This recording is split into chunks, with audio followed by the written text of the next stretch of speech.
yet. And now we're officially back. Welcome back to the Sunshine State Conference Digital Network. And it'll miss down low for ball one. Now, I believe a lot of the viewers only were able to see the first inning, and I'm assuming that this is working, that we're hopefully back. Yes.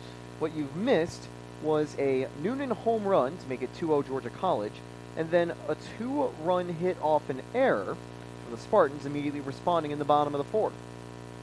Pickoff throw, and they got him. Excellent play by Thurman, completely fooling Phillips. Phillips was leaning, maybe thinking of running, but definitely leaning. 2 away in the inning, still a 1-1 count, and that was a nice heads-up play there. As you mentioned, Jack, he was leaning, went a little too far forward, and wasn't ready for the spin. Thurman misses the zone. Hamaker gets ahead 2-1. Had a fly out in the first, a ground out in the third. He had sent it right to Skylar Gonzalez. Gonzalez was able to pick it up.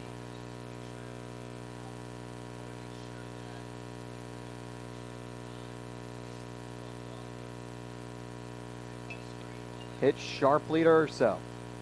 Throw to first. On time and on target. A 1-2-3 inning for Eli Thurman, although that included a hit and a pickoff. So, 4.5 played, a 2-2 game.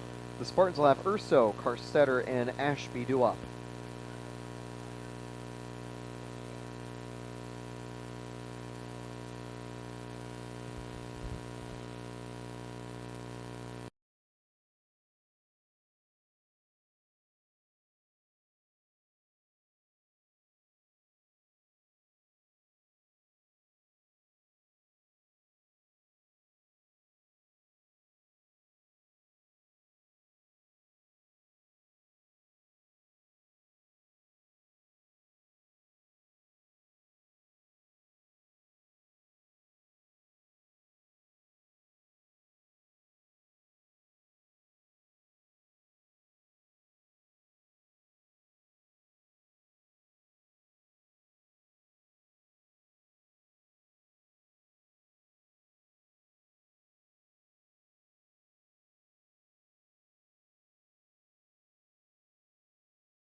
And we're about ready to go. Welcome back to the University of Tampa on the Sunshine State Conference Digital Network. A 2-2 game between Tampa and Georgia College. Urso leads off for the Spartans. Has been the greatest of return matches for Urso. He is 0 for 2 with 2 groundouts. Urso last season at Miami hit 218, 374, 355. Note the high on base percentage, a core part of Tampa's baseball identity. They drew 3 walks from Glanton through the first 4 innings. Glanton is back out here for the 5th. Here's pitch 78. And it is a vicious breaking ball into the zone. That slider, slurve, curve, whichever one it is very effective. And now Urso's behind 1-2. Swing and a miss, and he goes chasing it. Second strikeout of the game for Glanton, 1 away in the bottom of the 5th. That's going to bring up Carstetter with the bases empty and 1 away.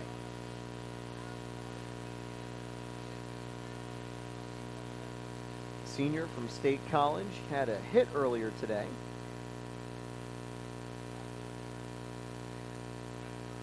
And it'll take for strike 1 on that breaking ball again.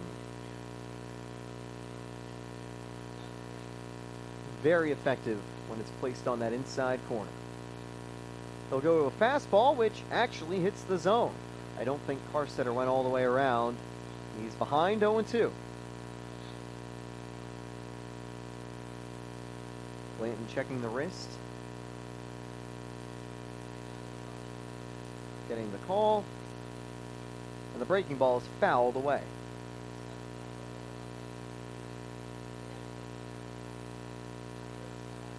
There is a right-hander warming up in the bullpen for Georgia College. imagine they'll probably make that change after this or next inning. This inning will continue a bit longer because we only have one out, but also because that went down low and missed for Carstetter, 1 and 2. And still will be working to find his third strikeout of the game. Good job protecting by Carstetter, keeping the pitch count high. He'll have another chance here on the 1-2 count. He will be followed by Lenny Ashby.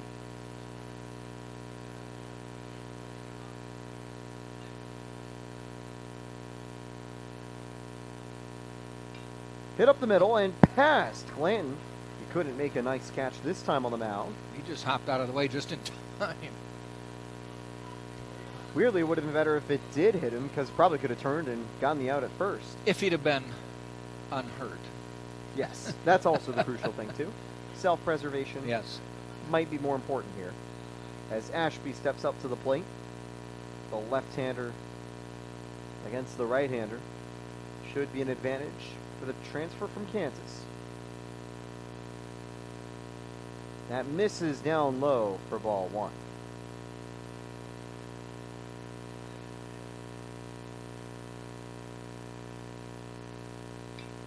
Foul, almost stayed fair, and while there is an appeal from the dugout, Yeah. Tampa's not going to get the call they were hoping for.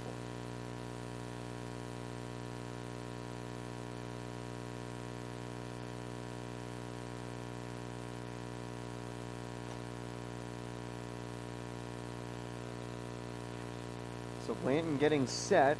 Here comes the 1-1 to Ashby.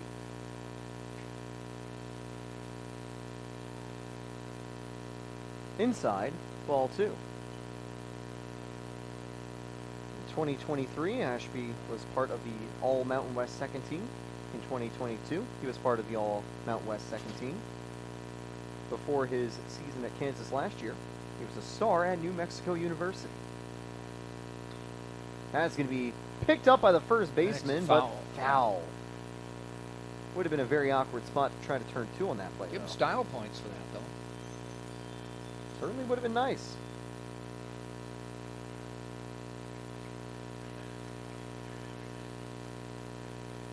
That'll add another strike to the count. It's 2-2.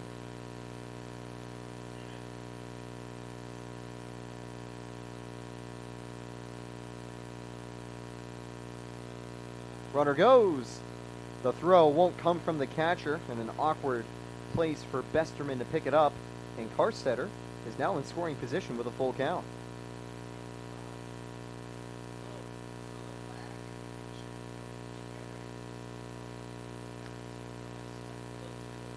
Ashby had 8 home runs and 36 RBIs last season at Kansas, and a .478 slugging percentage. He was one of the key players in the Big 12 for them. Hoping to do the same with Tampa. Could give them the lead on this swing. Chopped on the ground. It's going to barely stay fair. No, roll foul just in time. Good play by Besterman to let that one spin its way. Would have been a tough throw. I wouldn't have had time for the throw, but the I don't know if he'd have had time, yeah. Because Ashby is pretty much right in front of me. You have to lob it over Ashby or step out or something, and I think it would have been poorly timed. And you'd rather that go foul than... Best bet is just see what happens. Yep. And a bad throw, if it misses, would score a run. Yeah. Or if it just was late, runners corners. So here we go again. The 3-2 count for Ashby against Glanton. Glanton now in the 90s for his pitch count. Oh, there's Strike that pitch. 3. Beautiful breaking ball and completely defeated Ashby in that one-on-one. You know, the righties kind of duck away because they think it's coming in and it dives down and over. The lefty, it's like that's way outside. And then all of a sudden it isn't. Yep. And it's probably barely breaking the speed limit. Almost like an ephus curve, if you will. Yeah. Kind of a hybrid. But similar it's a to great looking pitch. There it is again. A bit similar to Hiroya Miyagi, the Oryx Buffaloes. That is a name to watch if you've been keeping your eye on MLB players coming from NPB, like Roki Sasaki and Yoshinobu Yamamoto. The left-hander. Now you're just name dropping. Yes, I am. 0-1 count for Valdez.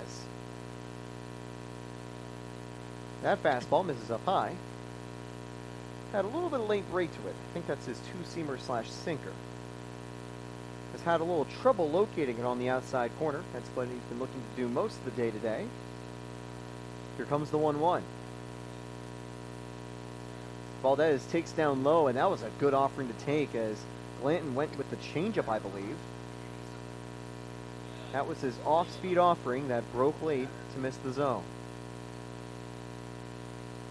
2-1 count now for Glanton.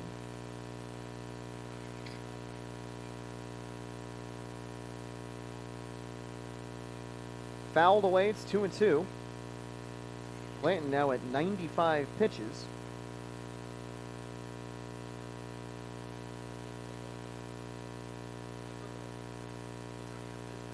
The go-ahead run still in scoring position.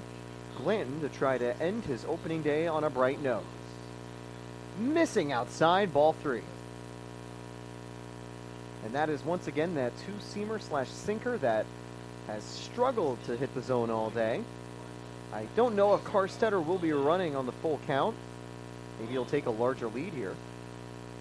Here's the payoff pitch. Sent to center field, going way back is Phillips, but he's got enough room before the warning track to end the inning, and Glanton with another nice escape. He conceded 2 runs in the bottom of the 4th. He gets out of the bottom of the 5th cleanly. We're all tied up at the birdcage, entering the top of the 6th.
A major priority for us here. Top of the 6th, ready to get underway. Welcome back to the Sunshine State Conference Digital Network. Smith leads off for Georgia College. Thurman ready for his 2nd inning on the mound. Swing and a miss for strike 1. Thurman, a long reliever for the Spartans, as he had 43 innings and 16 appearances. And he'll get ahead 0-2 against Smith, who now falls behind. He went down looking twice today. This is his first at-bat against Thurman.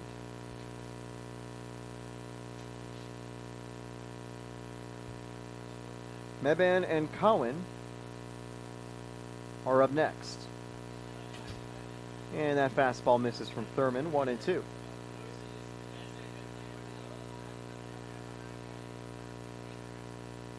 Cowan and Meban are combined 2 for 4. Meban is 0 for 2. Smith won't be 0 for 3 yet as he stays alive on the breaking ball that misses. 2-2.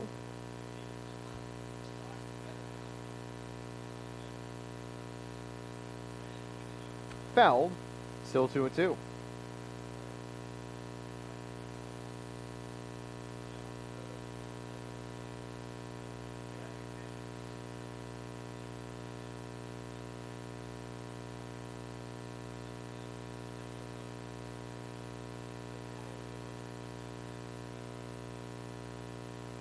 Another breaking ball missing from Thurman. The count goes 3-2 now. The heart of the order coming up this inning for Georgia College as they still have someone warming up in the bullpen.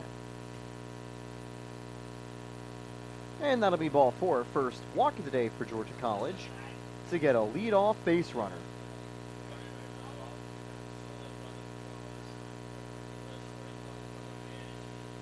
So now it'll be Meban up to the plate. His last at bat was not a hit, as he is 0 for 2. That'll be ball 1, just missing the outside corner.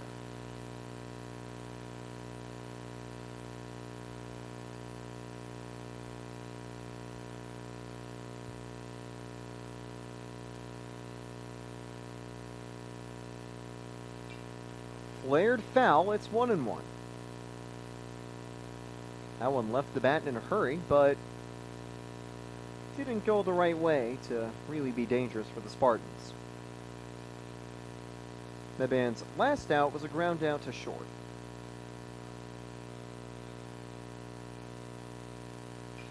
This one will be another ground out to short. Here's Urso. Saladino. They do get the runner at second. They don't get the runner at first. 2 away to bring up Cowan. That was not hit hard enough to be a double play ball, but there was enough time for Urso to link up with Saladino for out number 2.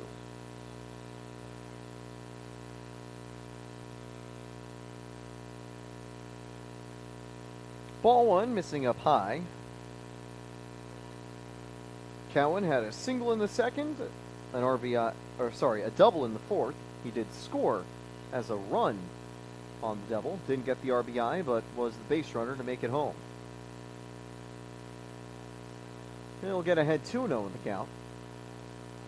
Cowan's technically halfway to the cycle, but the triple and home run are the ones that stand in his way.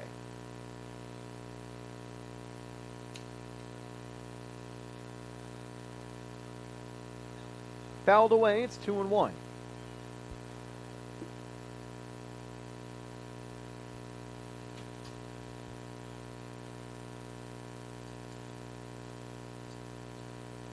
With runners on base, Georgia College is 2 for 6 today.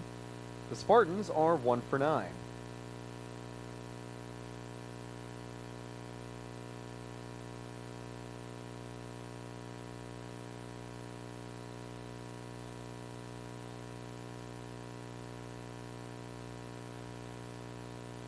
This series continues tomorrow at 3 p.m. Tampa and Georgia College will face off again, and on Sunday they'll have a noon matchup to round out the weekend. Squared up for a bunt, pulled away. It's 3-1 as that missed. Interesting call to show bunt there. Maybe that'll get the Spartans in field to go a little further in. See if Carstetter comes a little bit closer as Garavito's out to the mound to talk it over with Thurman. He's approaching 30 on the pitch count.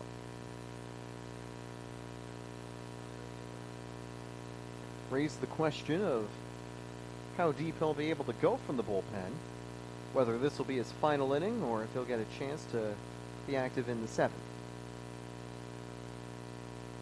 I'll also probably see a debut or 2 from the bullpen for the Spartans.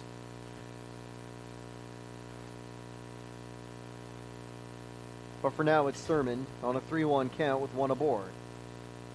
That is ball 4. 2 walks, 2 base runners, and Noonan, who had a home run last time, will get a chance with a runner in scoring position. He had to stream technical difficulties that may have unfortunately missed the Noonan highlight, but he took a fastball from Gonzalez all the way to left field to give Georgia College a 2-0 lead. And that slider hits the zone for strike 1. Always important to follow up a walk with a strike. It's 0-1 to Noonan.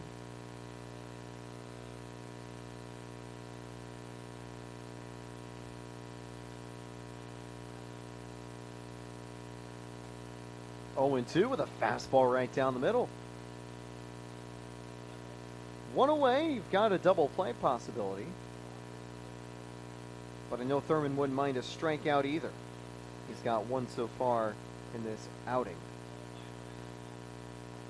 We'll go with a fastball away, and it's 1-2.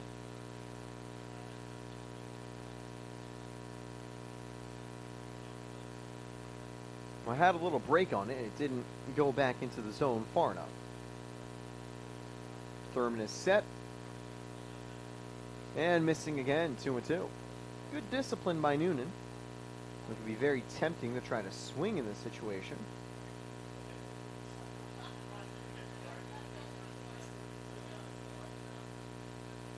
The 2-2.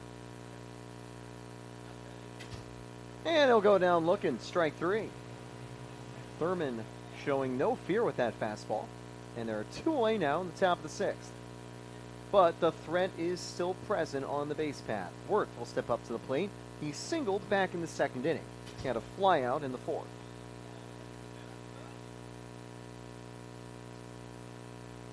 Worth had 38 RBIs last season, as he'll take outside for ball 1. He was the team leader in fielding assists last year with 165.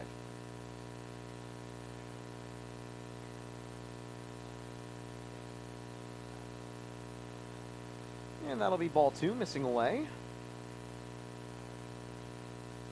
I'd imagine Thurman would like to find the strike zone this time around. Had just 19 walks to 45 strikeouts last year. That's a pretty good ratio. And he'll get a swinging strike here to make it 2-1. Worth did guess right. It was a fastball down low, but he just couldn't get his bat on top of it.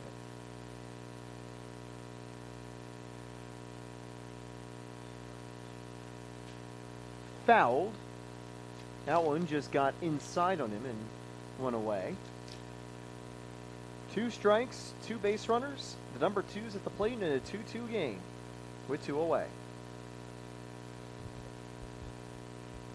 Can Thurman escape the jam and complete 2 innings of work?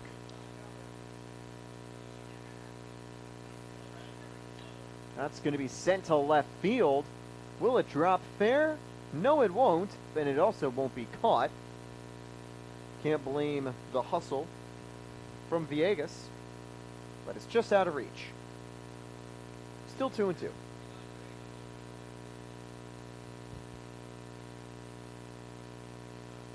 A blooper like that can be very scary in this spot because the runners are going to be running.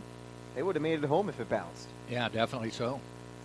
Villegas showing some pretty good wheels. That was well foul, but he almost got to it. It's a big foul line here. Line drive. That is going to be picked up by Saladino, and it's dropped by Urso. Go ahead run heading home. Throw to the plate. They don't get the tag in time, but the ball gets away from Garavito. 2 runs are going to score on the play on 2 errors. Worth ends up at second. Cohen and Mebane come home, and Georgia College lead 4-2. Spartans had that tailor-made to get out of the inning. It was a great pickup by Saladino on a hard hit ball. His flip to Urso was dropped by Urso and eventually ended up being picked up by Thurman. And as the runner was headed home to try to make it 4-2, Thurman rifled it to Garavito, and it just got away from Garavito, allowing Cowan to make it home. A crazy play that leads to 2 Spartan errors and a change of the lead once again. And it brings Sam Militello out to talk. Probably just to get Thurman refocused. Yep. Remember the situation, 1 out, get out of the jam. Yep. That'll also bring the man on deck to the plate in Baxter. Making sure that's Baxter real quick. I think it's a pinch hitter. Looks to be Mitch Cowan. And yes, indeed, it's the 17. Last season, Mitch Cowan had a .282 average, .403 on base, and .345 slugging percentage. I'm guessing he's the brother of Evan, and yeah, they shared pretty similar stat lines. Yep. Richmond Hill, Georgia for 1. Richmond Hill for the other. All right, that narrows it down. And They've got 2 sets of brothers because they also have Jake and James Beaver. We'll see if we see any of the Beavers later today. The left-handed pitcher could be someone they call upon. He's a transfer from Georgia State, it looks like. Here's the 1-0 from Thurmond. And that one's going to be fouled away by Cowan. 1-1.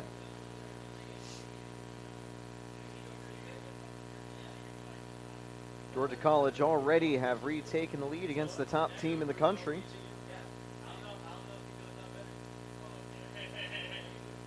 But if they can't get the ball in play, the run will come to an end here as the count goes 1-2. One more strike and Thurmond escapes the jam.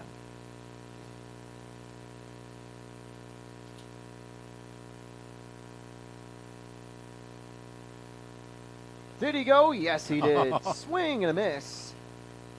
And Thurmond strands a runner at second. However, the Spartans, with a couple of fielding miscues, concede 2 runs in 1 play. Yeah, no hits in the inning. And no hits, but Georgia College does what they need to get back on top. Bottom of the 6th coming up. Saladino, Garavito, Woodburn due up.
Thank you. And welcome back to the University of Tampa. We've got a new pitcher on the mound in Christian Donaldson. Christian Donaldson has changed numbers since last year. 25 last year, now sporting just number 5. All in relief last year, 14 appearances, all in relief, had a 4.34 ERA and a 1-0 record, 18 2/3 innings pitched, gave up 16 hits, 12 runs, 9 earned, 13 walks, 16 Ks. So a bit of a wild, but also effectively wild arm. Close to a 9 K through 9 and walk through 9 last year. 252 batting average against him. Yeah. That's not too bad, though. 232. Yeah. That's even better. It actually matches the batting average allowed by Skylar Gonzalez last year as Saladino's bunt goes foul, 1-2. The final stat line for Glanton, the All-American, had 5 innings of 4 hits, 2 runs, none of them earned, 3 walks, 3 strikeouts. And he leaves as the pitcher of record. Yep, would be in line for the win if Georgia College holds on to the lead as Saladino goes down looking. Donaldson painting the inside corner with a fastball. 1 away.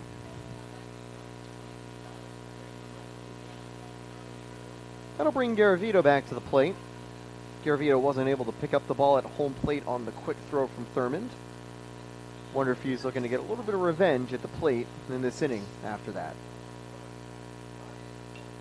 He's going to send that to second, but the shift is played perfectly. Yeah, they were waiting. Second baseman had stood right behind the bag. If they were playing at the normal spots, that would have been a single for Garavito. Yeah, it But wasn't hard hit, but I don't think they'd have gotten it with the range. Yeah, would have been just a nice sort of grounder to split the infield and get him aboard. Instead, it's out number 2 to bring up the number 2 of Braden Woodburn. Yeah, not only that, even if they'd have gotten to it, they'd have been going away and maybe wouldn't have turned it. Yeah, probably would have been a little too slow, I think, to turn it. As Woodburn fouls this one for strike 1. Always good when you can get 2 quick outs like Donaldson has. And he's already 1 strike ahead against the Spartans' first baseman.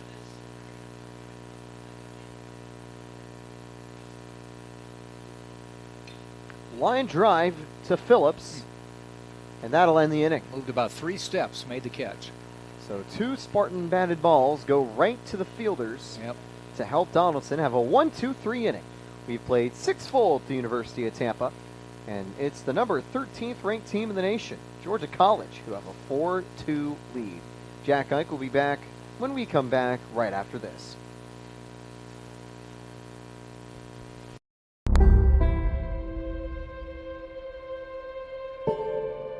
In the late 1920s, the prospect of a Hillsborough High student enrolling in college was bleak.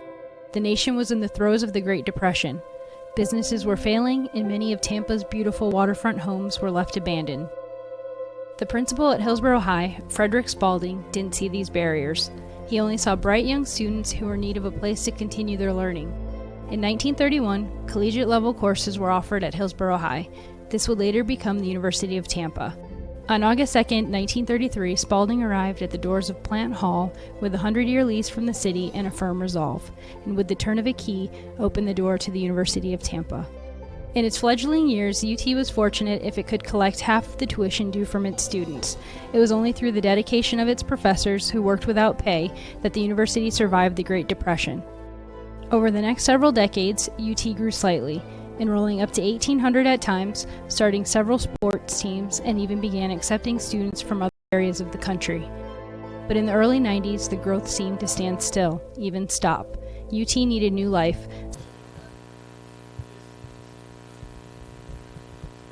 And welcome back. We get into the top of the 7th inning. Jack Ike, Taylor Stolworthy back with you. 4-2, Georgia College on top. Besterman, the number 8 hitter in the order, leading off. He's got a couple Ks so far today. Thurman still on the mound for Tampa.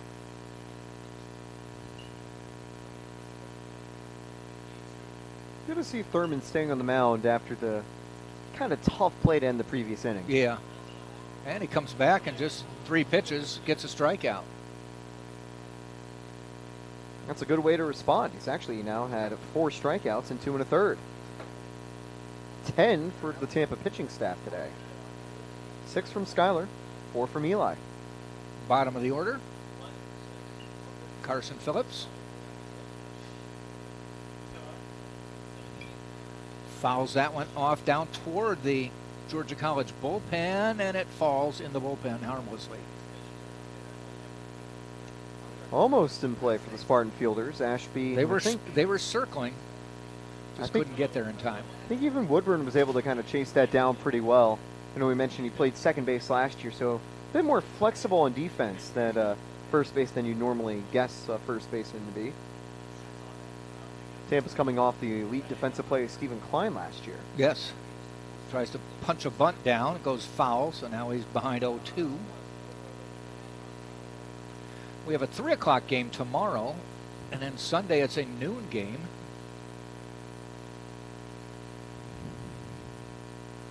Georgia College vying for unofficial member of the Sunshine State Conference with its early season schedule. After this, they have Eckerd and St. Leo for their next 2 series. There's a slow tapper. Saladino shovels it over, and he beats it out. Phillips got there. That one just took way too much time to get out there. Nobody's fault on that one. Yeah, there's nothing you can do for the defense in that play. Other than hustle it over as best you can and see. Hope you get the call. Yeah, conversely, Phillips had enough hustle to beat the throw.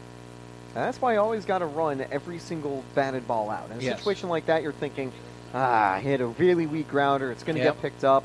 But as you're running, you realize, oh, wait, it's not getting picked up. And there's a ground ball. They go to second for one. No chance for the relay, and they wouldn't have gotten it there anyway. Again, that was slow getting out there, and Spartans were lucky to get one. Karstetter quickly got it over to Saladino. It's bad news for Hamaker, who now is 0 for 4 today. That's the fielder's choice, so he doesn't count for a hit. But he does get on base for the first time this season. Smith now at the plate. And one thing, though, is with Braden Smith, a freshman from Saddam, Georgia, he gets the trust to be second in the lineup as a freshman. Yeah.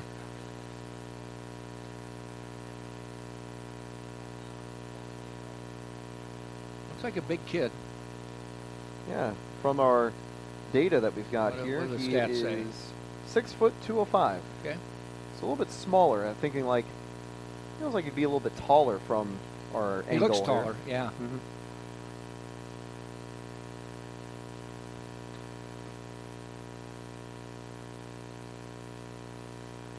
Two balls, one strike, 2 outs. Top of the 7th.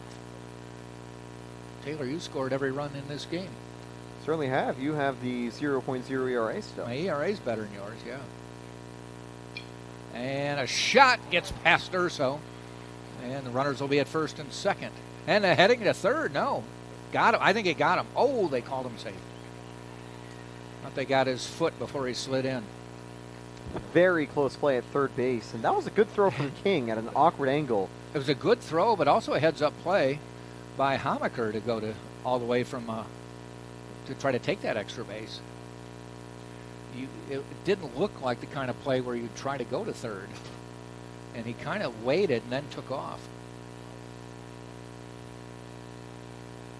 I think what he did is he saw King kind of slide in the outfield and thought, oh, he's not going to be able to get the ball. He'll be at third easily, but then all of a sudden, as he's getting closer, third base coach is probably panicking, thinking, hey, here comes the ball. We got to be ready. There's a hop. Urso with a nice play and got the force.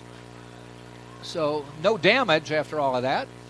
And we go to the bottom of the 7th. It's a 4-2 lead for Georgia College over Tampa on TampaSpartans.tv.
Oh, you got like two.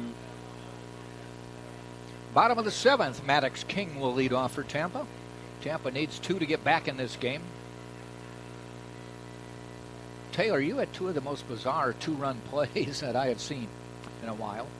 Yeah, always good to have some fun plays like that to kick off the new year for baseball. I think the craziest play I've seen was when a bunt led to a home run in NPB. There was a bunt to move the runner forward. The pitcher picked it up, couldn't get the out at second, so tried to do the out at first, but at an awkward angle, sent the ball all the way to right field. And it slipped past the right fielder all the way to the wall. So technically not a home run. But single with 3 base error. Yeah, the player would still count that as a home run. When he tells everybody. Exactly. Yeah.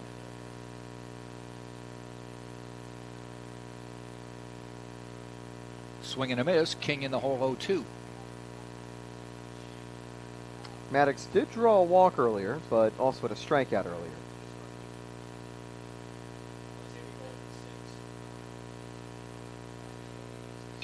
Ground ball heading out to second, ranging over is Worth, and there's an out. We'll go to the top of the order, and Villegas up again. Georgia College have done a good job of forcing ground balls today. Yeah, Tampa's he's had had a a lot. couple of hits to the outfield, but they've really come few and far between for the Spartans.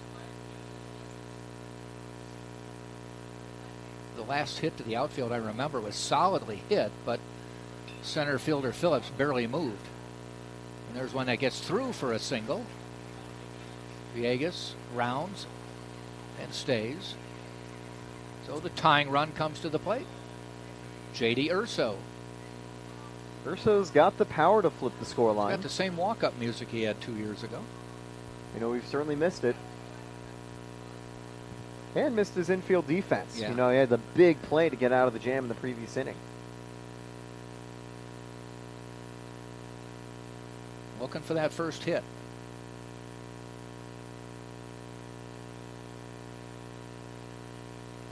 We noted last time up Villegas, when he leads off first, almost turns towards second base, like he's ready to run a race. And I wasn't sure if he was there doing it again, if he's giving away that he's going. No, that's just what he does, swing and a miss there.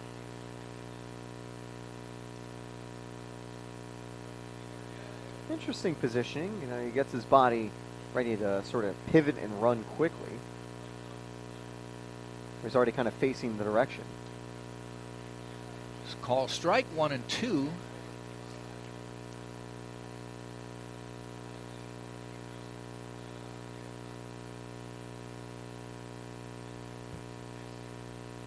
Playing JD pretty straight at every position. And the 1-2. Fouled it off.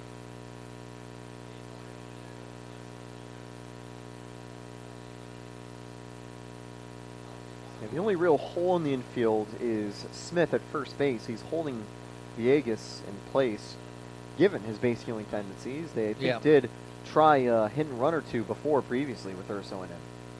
Ball high, 2-2.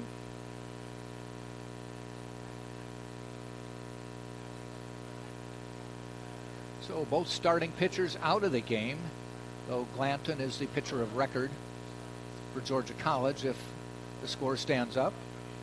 Thurman would have the loss for the Spartans if it stands. And that one, oh boy, Besterman wanted that. That's that slow curve again that has baffled everybody all game. This time it comes from Donaldson instead of Glanton. But that's the type of offering where you can't argue with City Hall. Yeah.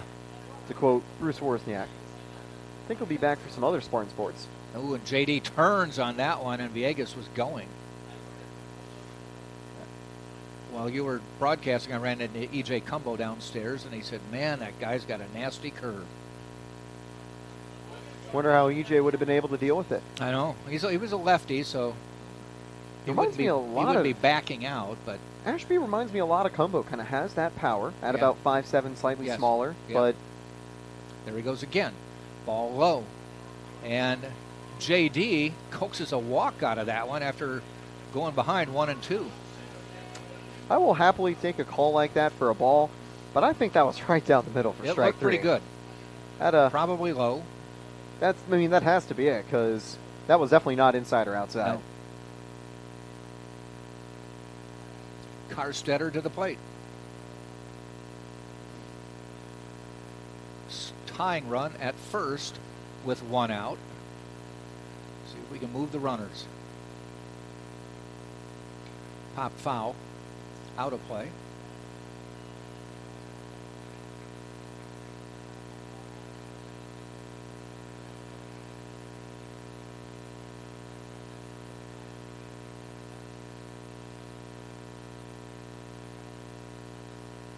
And the pitch. Line foul over the Georgia College dugout.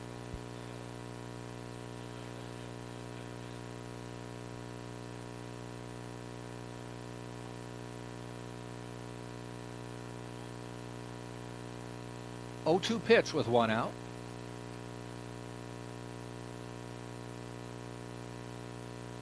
Ball high.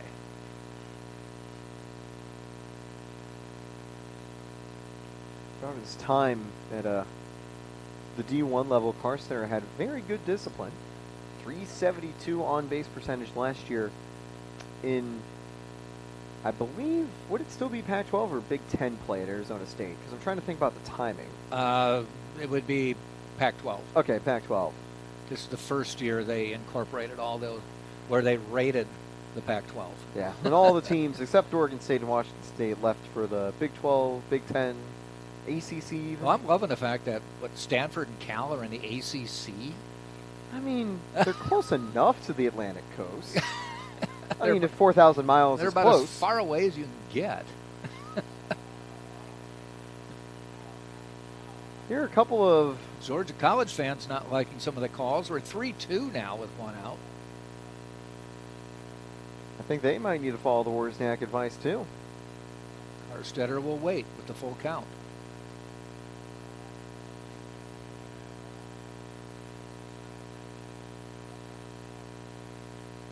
The pitch.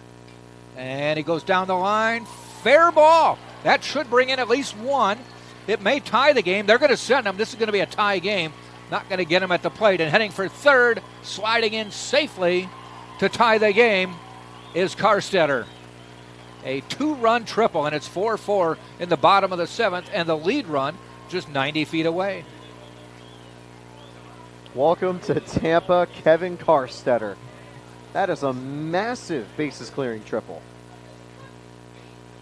He put it as deep into the corner as you could go, and then it died when it hit the wall. That's what's tough, when it hits the wall and just doesn't bounce all the way back out. It took Noonan an extra second or so to get it. And looking at his relay, if it was a little bit faster, he actually could have gotten Carstetter out at third. Both runs were scoring. Yes. They didn't try to bring the ball home. They tried to bring the ball to third because it was going to be too late. So a trip to the mound. Long visit to the mound. Doesn't look like a change, though. I think they're No, just talking it over. Yeah, there's nobody really throwing. There's a couple people up. But it's a long talk. Bit of like a whole team timeout here. Yeah. You see, just kind of getting everyone back on track, except for Cowan, Phillips, and Noonan. They're just chilling out in center field by the Tampa logo.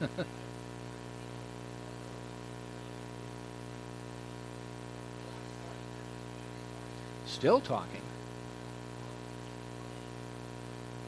Surprised the umpires have let it go this long, especially with no change. Now they broke up.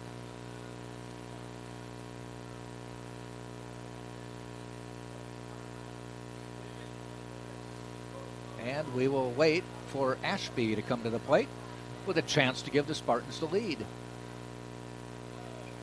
Infield playing in, they're hoping that Ashby will keep it on the ground. Spartans started the year last season 16-0. School record. Ashby, are they coming to the plate? They are, and he is out. And Carstetter's saying he was, the Besterman held on to the ball, but what they're saying is he slid in before he was even tagged. And now they're having a little discussion. Carstetter and Besterman. Now Carstetter's bumping. Players are coming out. Belcher immediately out of the dugout, though, to prevent Separated. anyone else from getting agitated. So Now, don't know if the base umpire, Schultz, saw that or not, but Carstetter did chest bump into Besterman. They were exchanging words. There's no doubt the throw was on the plate. There's no doubt Besterman held on to it. The discussion with Joe Urso anyway was, I think Carstetter slid and hit the bag before he was tagged. yeah, really good play there from Hammaker to get the ball home in time. He made a nice diving stop, too. Yeah. I was almost curious if he actually had caught it and Yeah. could have doubled him up, but no, instead just had enough time to fire it home. And I think maybe Urso was also asking, did he make the tag? Like, was he able to, because he was kind of bracing for Yes. impact, too. Yeah. I mean, as you would, you're having a sliding one-on-one play at the Yeah. plate like that, kind of ready to brace for impact and also make the tag. Maybe the Spartans are trying to wonder, if he didn't make the tag cleanly, and that should have counted.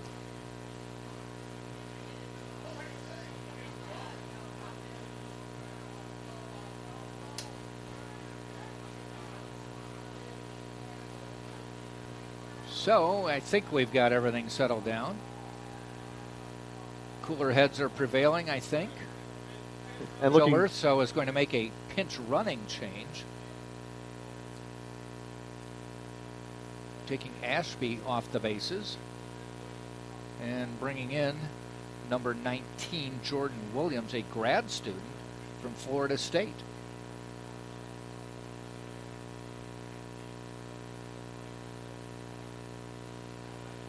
So a play to keep this game tied 4-4 at the plate.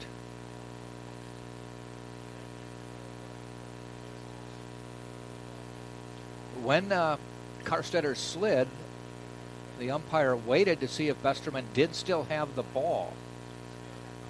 And there goes Williams immediately. The throw down to second, and it's well behind him. So now a runner in scoring position with 2 outs. I had a feeling that the stolen bases are going to follow after the pinch running appearance. At the plate is Mike Valdez. He's got a fielder's choice, a base hit, and flew out to center.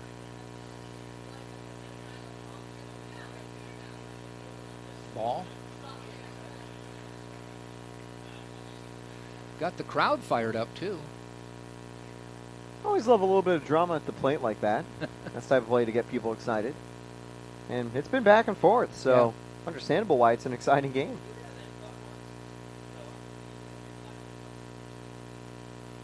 There's a slow curve again. Both Glanton and Donaldson seem to have mastered that pitch.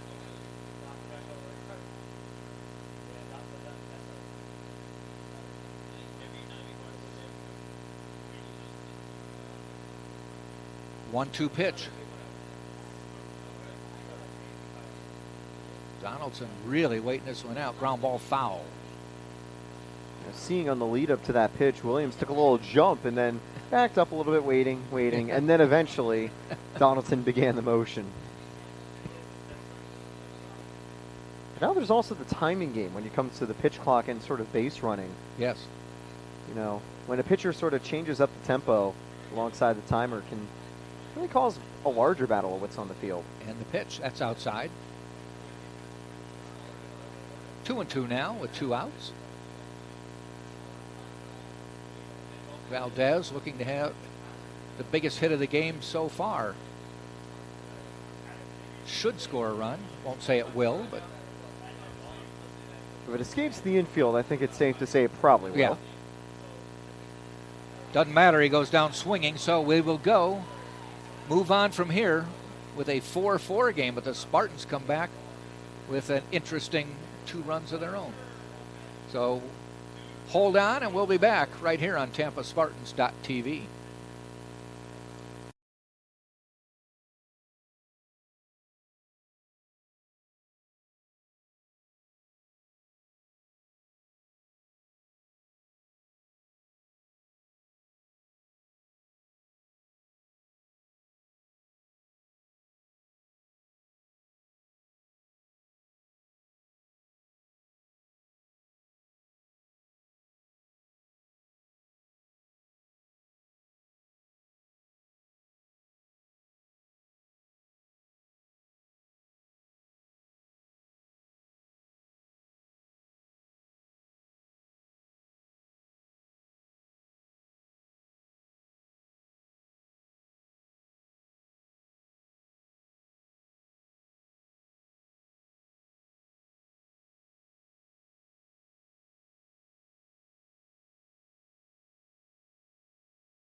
Some hoops. The athletic facilities. All right. Top of the 8th we go. Leading off will be Evan Cowan. Had a couple base hits today. Reached base all 3 times. Had a walk his last at bat.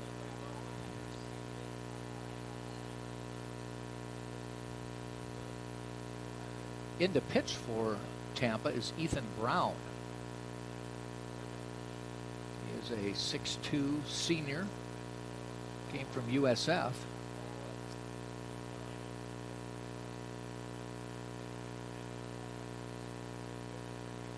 It's Brown's first game since 2023. He had 70 strikeouts over 53 innings with USF at that time. He stays in Tampa just with the D2 crosstown rivals. I don't know if we can really say there's a rivalry between us and USF, though, because A team you never play. Exactly. Though that would be one heck of a game or series. Ground ball to Urso, hops to the hop and throws him out. I certainly would like a Bull Spartan series. Wouldn't that be something else? USF would have everything to lose. Spartans would have everything to gain. Basketball did an exhibition or preseason game against USF a couple years ago. And I know it's similar for soccer, too. We sometimes have those matchups. We also faced off against the Tampa Bay Rowdies in a preseason friendly. There's a ball hit out into left center field. Falls right in front of Villegas. That one just kind of had a seeing eye single on it. Though I think a baseball game between the two teams would draw a heck of a lot of interest, more than a basketball game. I don't think people tend to think of Tampa and USF as competition, where here you might think there might be rivals for players. Yeah. Especially on the transfer portal. One other notable thing about Brown is that on the 2023 War on I-4, in the series against UCF, had 12 strikeouts, Wow. 7 1/3 innings. Gee. Swing and a miss to Worth, second baseman. All tied up here in the 8th. No scores through 3. Then the team started adding them in bunches. Worth fouls it off.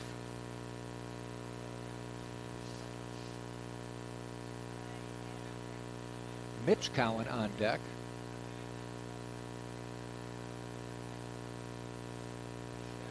I was ready to say we could have a Cowan on base and a Cowan at the plate, but No. Cowan started the inning with an out. Fouled off.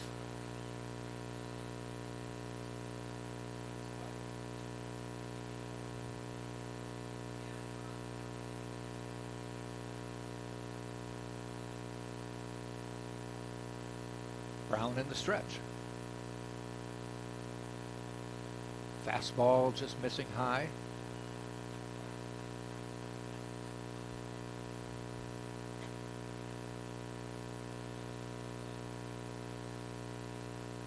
Back in the stretch, the lefty takes a glance over at first.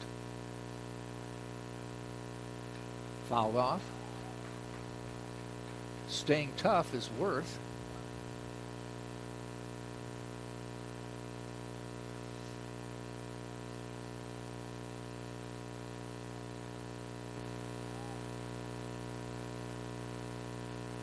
And the pitch. Missing outside, 3-2.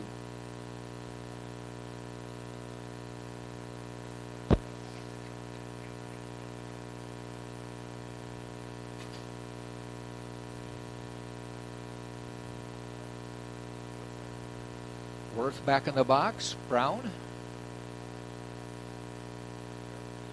Waits. Fires. Runner goes. Ball high. Ball 4. Runners at first and second.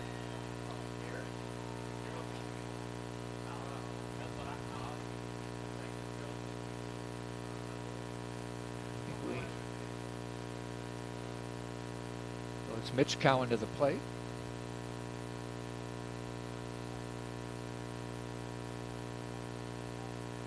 First and second now with one out. Cowan takes a strike.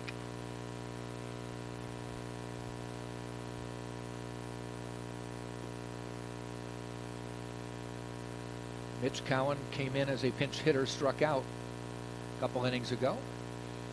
Fouls that one off. Interesting to see him still in the game against a lefty. You know, think about late in the game, maybe you'd want to switch back to a right-handed batter here, especially with how many players these teams have. Right.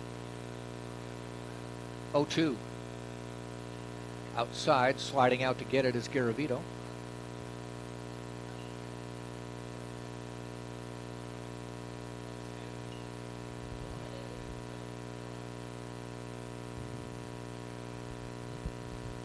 Again outside, 2-2 now. Cowan went down swinging in his previous bat, but doing a better job of keeping the bat around his shoulders this time. And the pitch. Ball 3, so he's gone outside 3 consecutive times.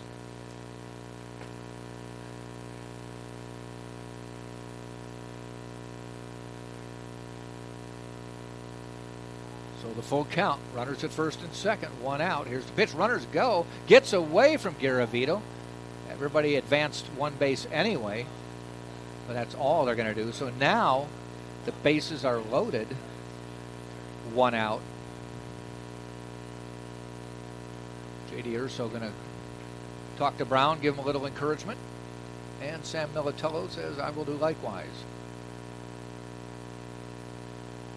So Brown got ahead 0-2 and then 4 outside pitches.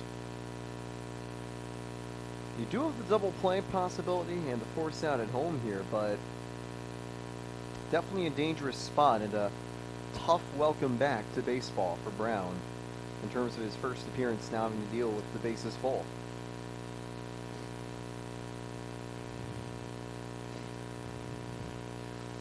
I was looking with Garavito going out to the mound last year when Garavito didn't catch. Danny Gutcher was there, but he's not available anymore. So I'm wondering who is next on the list.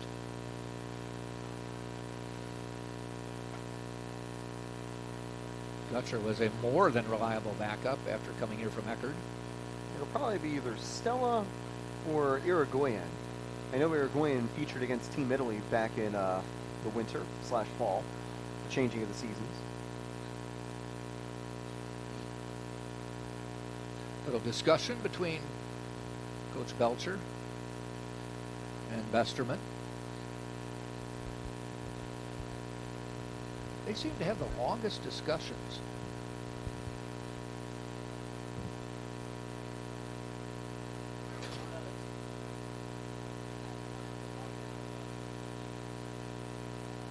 I believe they were also setting up something. Brown ready and fires. Down the middle for a strike.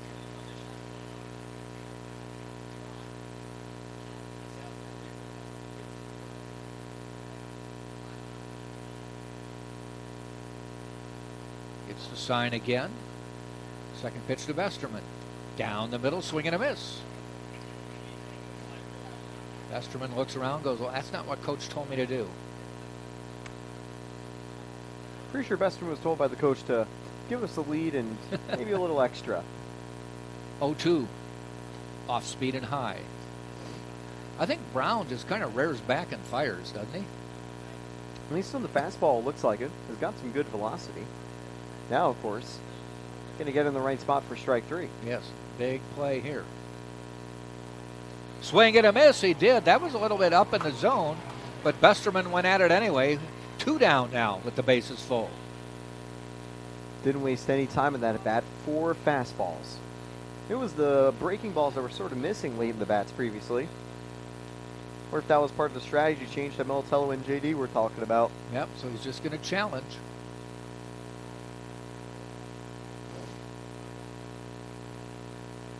Ball high.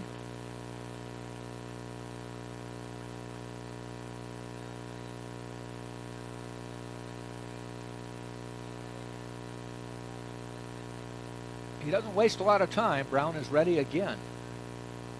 Ground ball. He fields it. Brown with the toss. A little bit low. Scoops it out of the ground. Is Woodburn. And nothing scores. So it stays 4-4. We go to the bottom of the 8th right here on TampaSpartans.tv.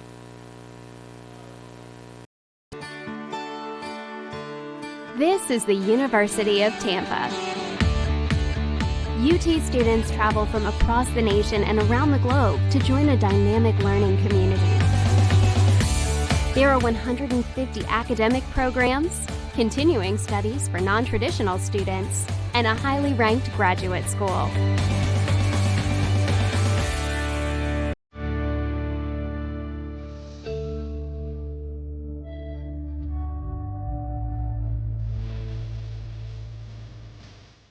Academic opportunities are extensive and rigorous, but this mid-sized residential campus retains a welcoming feel.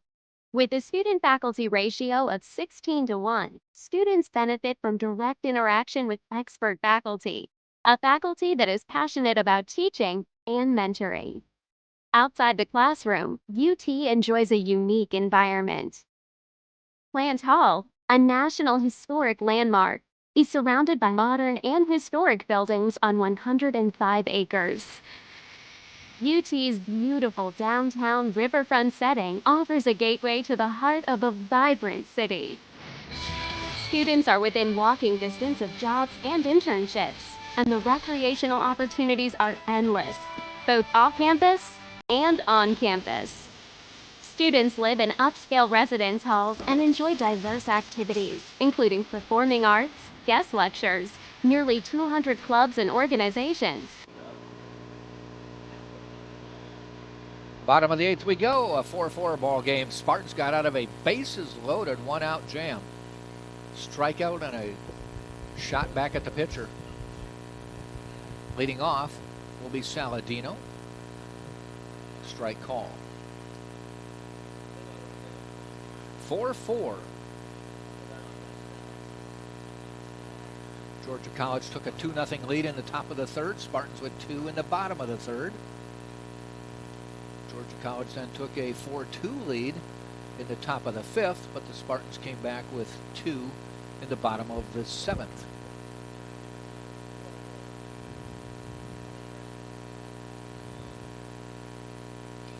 Fouled off. Actually, Georgia College's second 2 runs were in the 6th. Spartans came back in the 7th. Saladino behind 0-2. Donaldson in for his 3rd inning in relief. Ball bounces in front of the plate. Just missed Saladino's knee. But Saladino gave sort of a half-hearted swing there. He might have been able to beat that to first for a strikeout, pass ball, base runner. Yeah.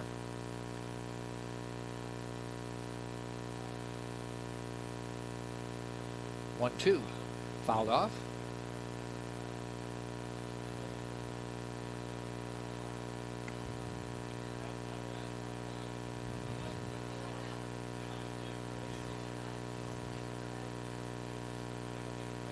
One, 2 again. And missing outside. We saw Thurman with over 60 pitches for his bullpen appearance, and Thurman, he's going to get close to 40 by the end of this inning. Yeah. Timeout and a quick trot over by Smith, the first baseman.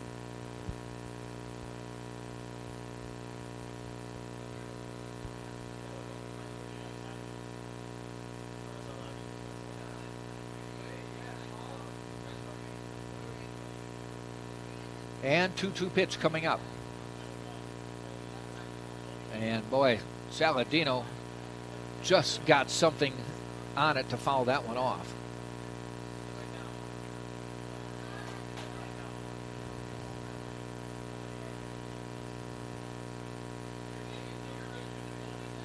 By the way, it looks like it's Gavin Barnell headed out to the bullpen.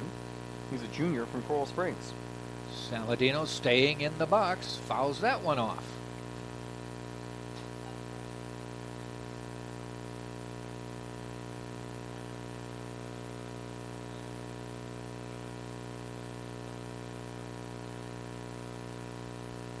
Donaldson has the sign. Fielders are way back. And the 2-2 pitch. Fouled off again. Long at bat for Saladino.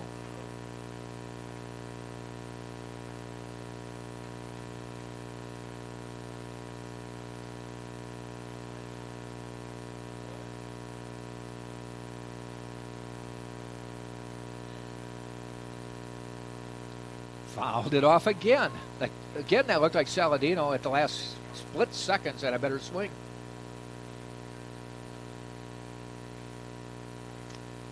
Great job by Saladino, just battling, just continually.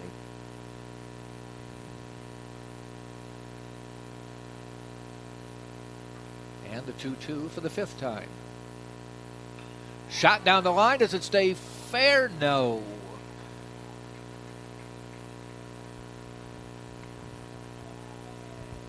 Got to give Donaldson credit too, though. He just keeps throwing strikes.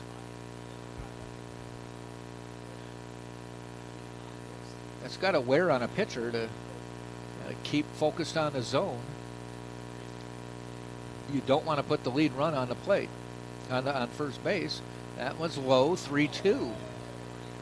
After a ton of foul balls, he gets another strike, or gets another ball. Finally, after about 5. So it's now 3-2. And here it comes. Strike 3. And I think Saladino knew it. It was inside. It would have been a tough pitch to get around on, but it was a strike. It was an inside corner, no doubt about it. He tried to lean away to maybe help expand the strike zone or shrink it slightly away, but just didn't work, and the long at-bat was finally won by Donaldson. That was a 12-pitch at-bat. Wow. Brings Garavito to the plate. See if he can get on to be the lead run. We're in the bottom of the 8th.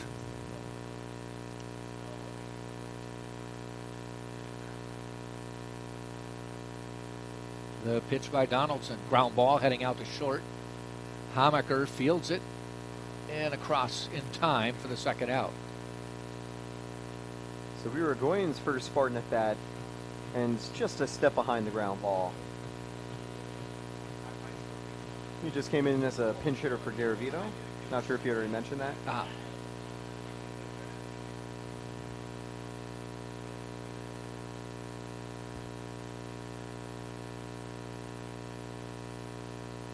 now Woodburn to the plate. Ball low.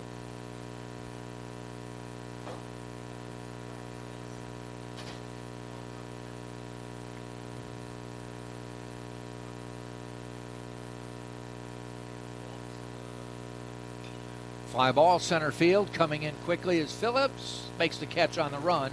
And we'll go to the 9th. All tied up 4-4. 9th inning coming up right here on TampaSpartans.tv.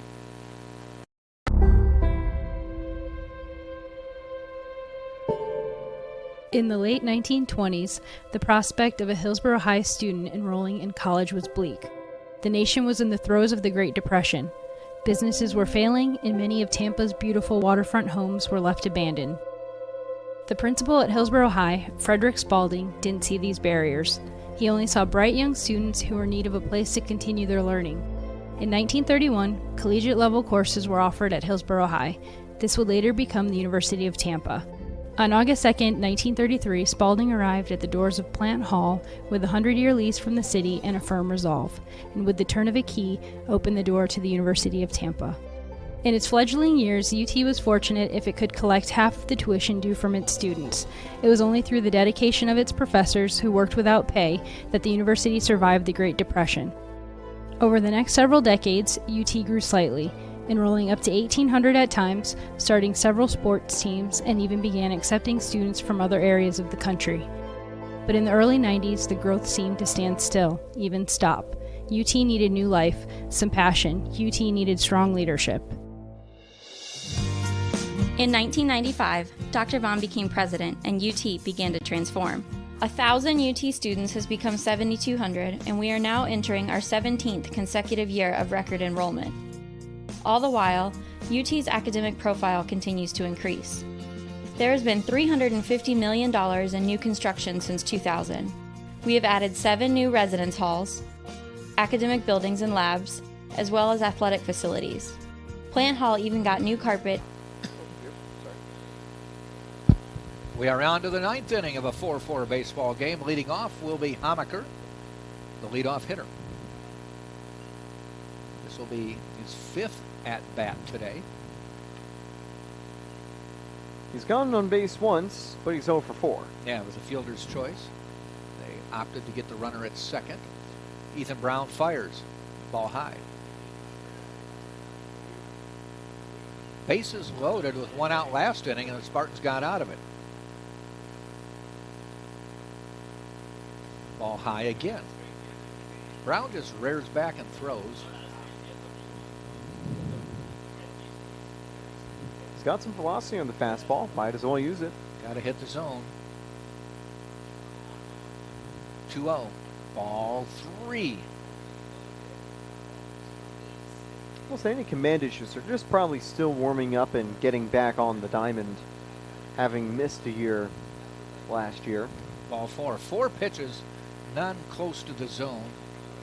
Don't know how long Joe will go with that. He's got a lefty at the plate, so I think they'll be keeping him in at least for now. It's another at bat for Brayton Smith. But I do see some action over at our bullpen.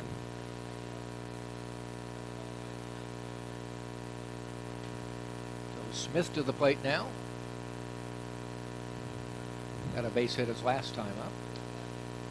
And strike call. Carstetter playing in somewhat at third. Everybody else back. And Woodburn holding him on at first. Fly ball down the line. It's going to go foul. Matter of fact, that one left the park. Foul.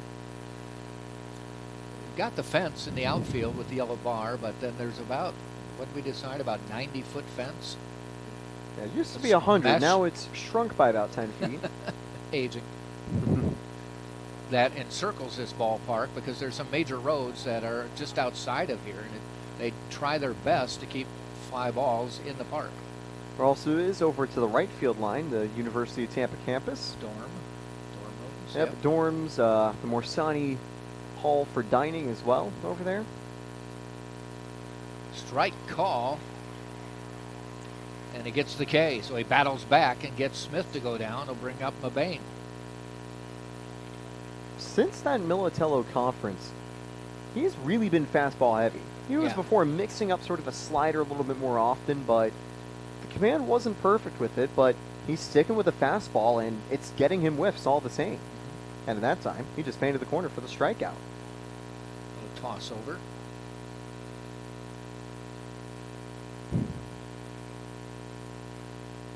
You have mentioned his velocity is pretty high. You know, maybe it's a little bit higher than what they're used to seeing. So maybe they're like, just, hey, they don't see it this fast that often, so just keep going with it. And keep throwing strikes. A lot of the strikes are high in the zone. They're in the strike zone, but high, and it's really hard to get a good swing on that. 0-1 pitch. Foul back.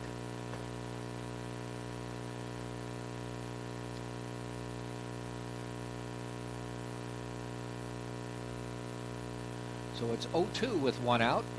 Man on first, though.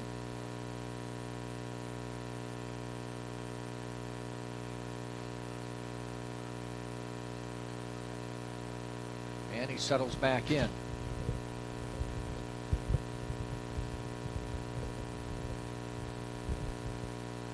Off speed, high. Not very off speed, but a little bit slower. I was able to check down there real quick in the stands where we're measuring some of the data behind the pitches. Averaging about 90 to 92 on the mound. 1-2. Swing and a miss. Dropped third strike. Doesn't matter. There's first base is occupied, so 2 outs now here in the 9th. Following 91, 92 mile an hour fastballs with a wicked breaking ball that time.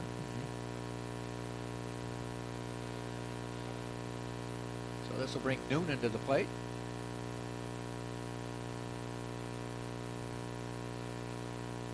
Another lefty. Takes one outside.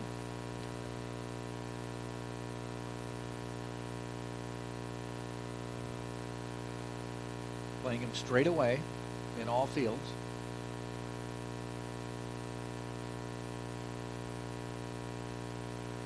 And there's a strike call.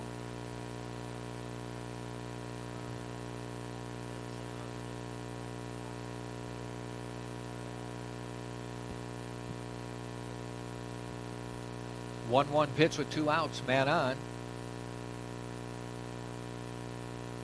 That looked good, but no call.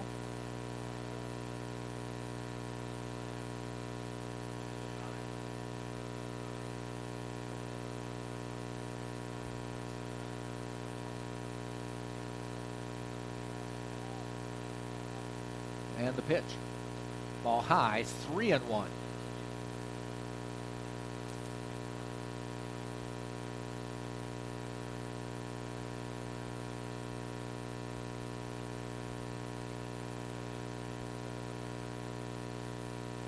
And the 3-1 on the way. Ball 4, 2 on now on walks with 2 out.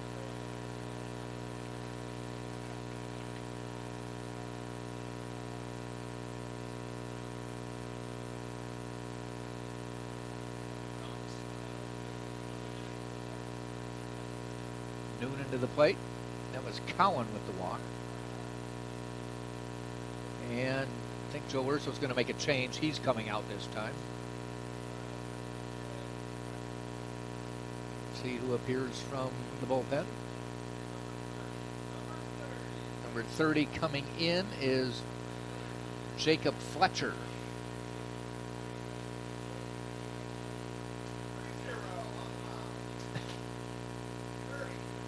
He's 6'5" senior from Ackworth, Georgia. Went to USC Aiken.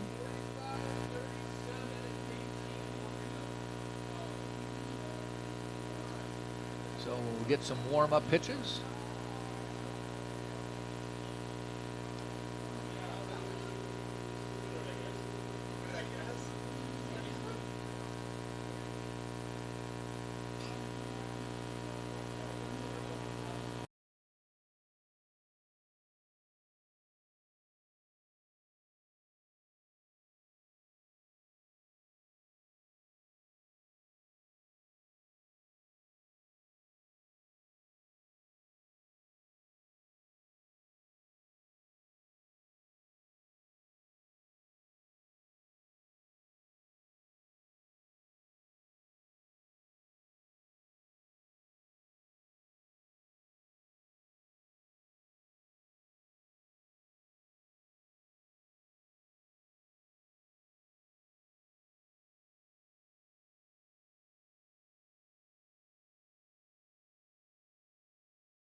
The Dickey Health and Wellness Center. All right.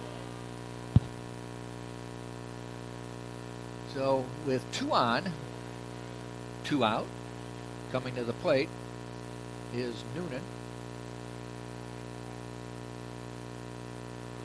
He singled his last time up and also has a home run.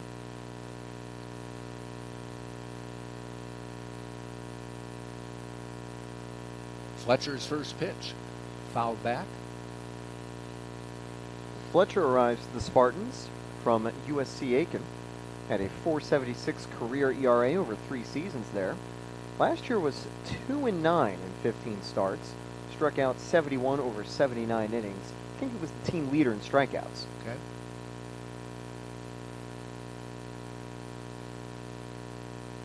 Off speed, call, strike 2.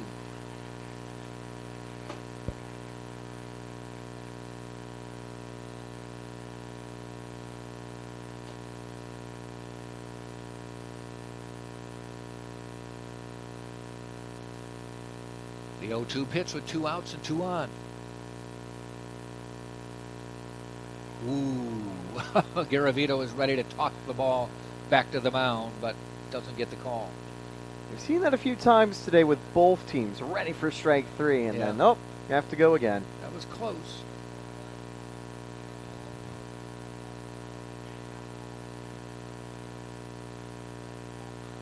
And the 1-2 pitch.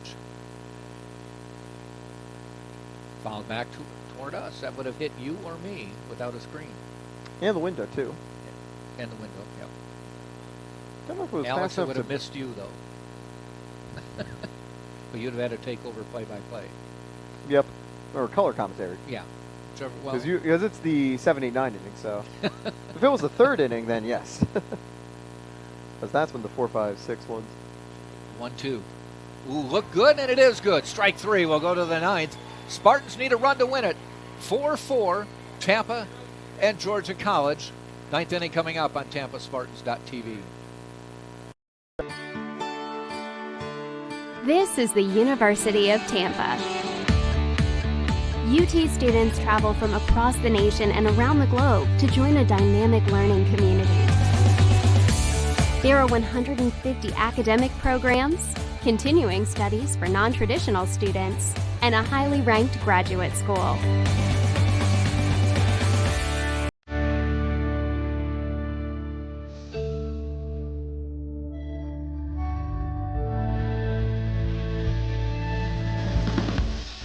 Academic opportunities are extensive and rigorous, but this mid-sized residential campus retains a welcoming feel. With a student-faculty ratio of 16:1, students benefit from direct interaction with expert faculty, a faculty that is passionate about teaching and mentoring.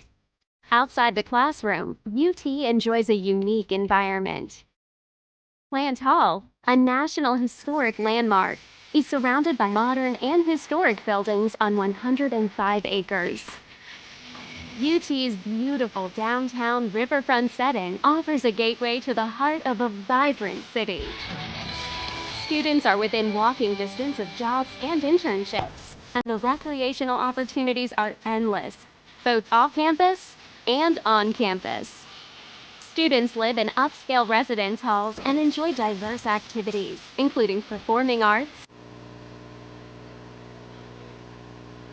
We are in the 9th, and leading off for Tampa will be a pinch hitter, number 33, Cole Russo, a senior from Tampa, Florida, via University of Central Florida. Russo checks in at 6'2", 220, big. In 2023, he hit 253, 385, and 394 at UCF. Although he didn't play in 2024. Well, he takes a big swing. I think Joe says, send him home happy. That'd be a great way to get back on the diamond. Yeah. 1-1. Donaldson on the mound for inning number 4. He is the pitcher of record, as both starters no longer are. There's a base hit. That may go in for extras. Down the line, heading into the left field corner. He rounds first, heads to second. He'll get there standing up, but he slides anyway.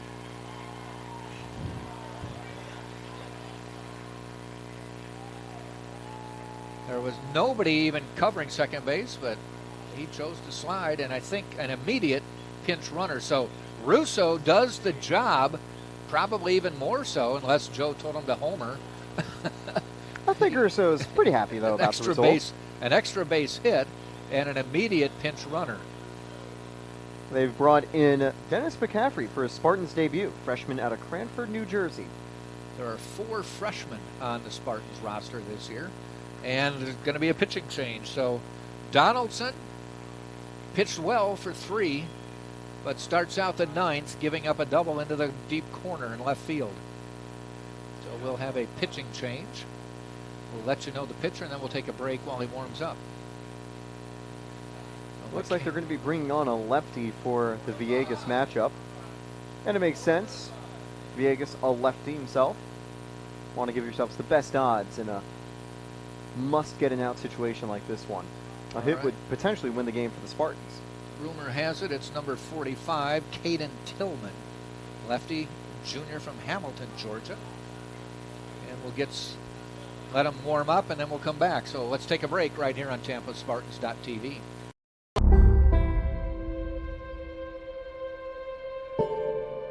In the late 1920s, the prospect of a Hillsborough High student enrolling in college was bleak.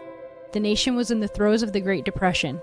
Businesses were failing, and many of Tampa's beautiful waterfront homes were left abandoned. The principal at Hillsborough High, Frederick Spalding, didn't see these barriers. He only saw bright young students who were in need of a place to continue their learning. In 1931, collegiate-level courses were offered at Hillsborough High. This would later become the University of Tampa. On August 2, 1933, Spalding arrived at the doors of Plant Hall with a 100-year lease from the city and a firm resolve, and with the turn of a key, opened the door to the University of Tampa. In its fledgling years, UT was fortunate if it could collect half of the tuition due from its students. It was only through the dedication of its professors, who worked without pay, that the university survived the Great Depression. Over the next several decades, UT grew slightly, enrolling up to 1,800 at times, starting several sports teams, and even began accepting students from other areas of the country. But in the early 90s, the growth seemed to stand still, even stop. UT needed new life, some passion. UT needed strong leadership. In 1995, Dr. Vaughn became president and UT began to transform. 1,000 UT students has become 7,200, and we are now entering our... All right, here we go. We have made it to through a pitching change. And Edgardo Villegas, I should say.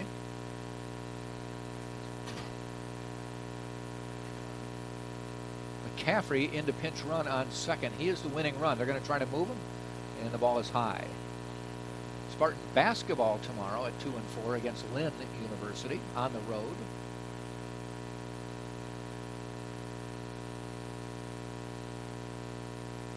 Looks to bunt again, but no chance. Ball high. The next Spartan home game for basketball, everyone should come out and see that one. Nova Southeastern, one of the top-ranked teams in the nation, averages 108 points a game.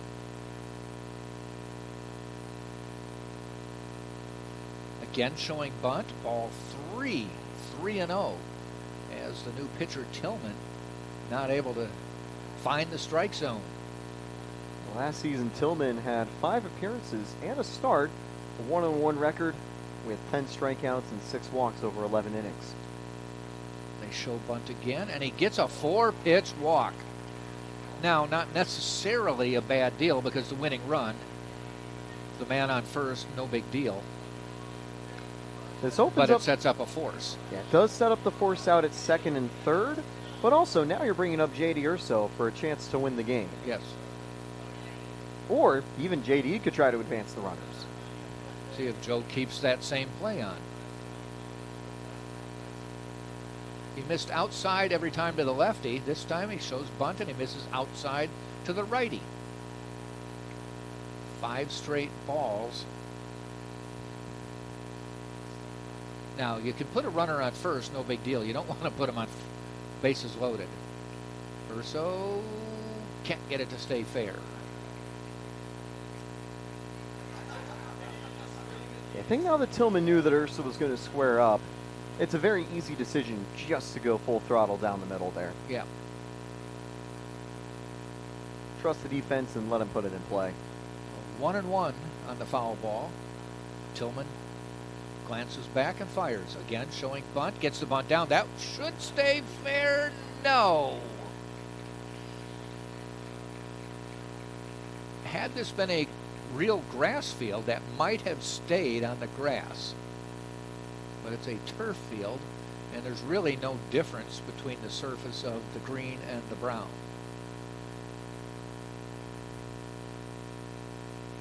Had it just been an extra half second, I think it would have slowed down just enough to stay in play. That was about as perfect as you could get a bunt too, so. Joe coming over to talk to his son. what to do now with 2 strikes. I think the only answer is to swing away. You got to hit it now. There is a right-hander warming up for Georgia College in the bullpen. I don't The think. I don't think you, submarine release, it is looks it? like. Okay. I don't think you dare have him square around with 2 strikes. Yeah, definitely not. You don't want to give him the free out. The 1-2. 2-2.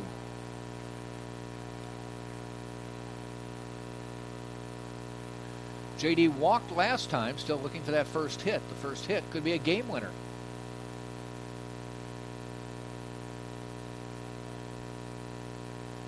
Tillman in the stretch. Ball high, and boy, a save by Besterman.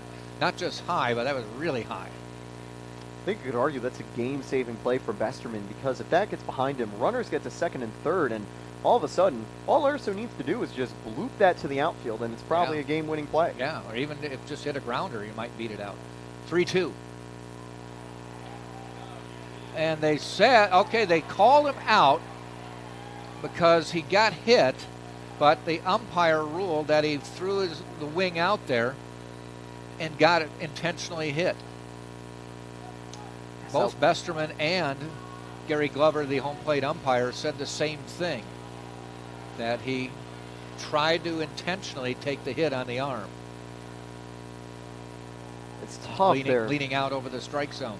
Urso appealing that he was just trying to check his swing there because he was thinking about going around but wasn't expecting the slow breaking ball before it eventually did hit him. So 1 out now, and Karstetter.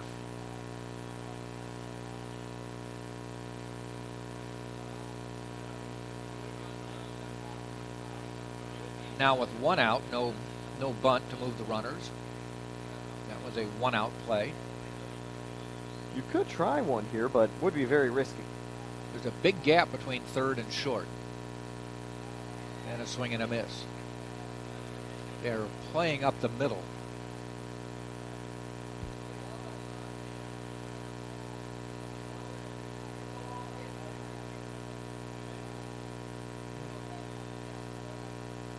Oh-2. That's going to get it down for a base hit. Do they send him? Joe Urso says go. Here's the throw from center field. It's coming to the plate. Bounces high, and the Spartans win it. It hit the pitcher's mound and bounced a lot higher than they were expecting. And by the time it came down, the Spartans had scored as McCaffrey. He had to wait to make sure that one got down for a hit, but the Spartans score and win it 5-4.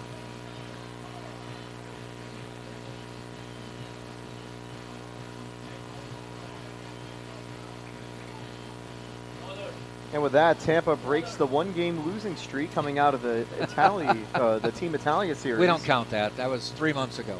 Yeah, true. And So a big winning streak from the end game. of the season. Yeah. It's the start of a win streak for this season. So the lights go flashing off and on. The Spartans win it. Fletcher will get the win. And Tillman won't get the loss. He only was in for a third of an inning. It'll be Donaldson, I think. Donaldson shouldn't. Yeah, he put the 2 runners on. So a base hit by Karstetter wins it for Tampa. And they go to 1-0 on the season. They will play again tomorrow at 3 o'clock. The lines for the game, the Spartans 5 runs, 7 hits, 2 errors. And for Georgia College, 4 runs, 8 hits, also 2 errors. But Tampa does win it. Their only lead of the game, and they win it by a score of 5-4. We'll be back tomorrow at 3 for the second game of this series. So join us then or come on out to the ballpark. There will be seats available. So for Taylor Stolworthy, thanks for joining us. Jack Ike says see us tomorrow, 3 o'clock on Tampa Sports.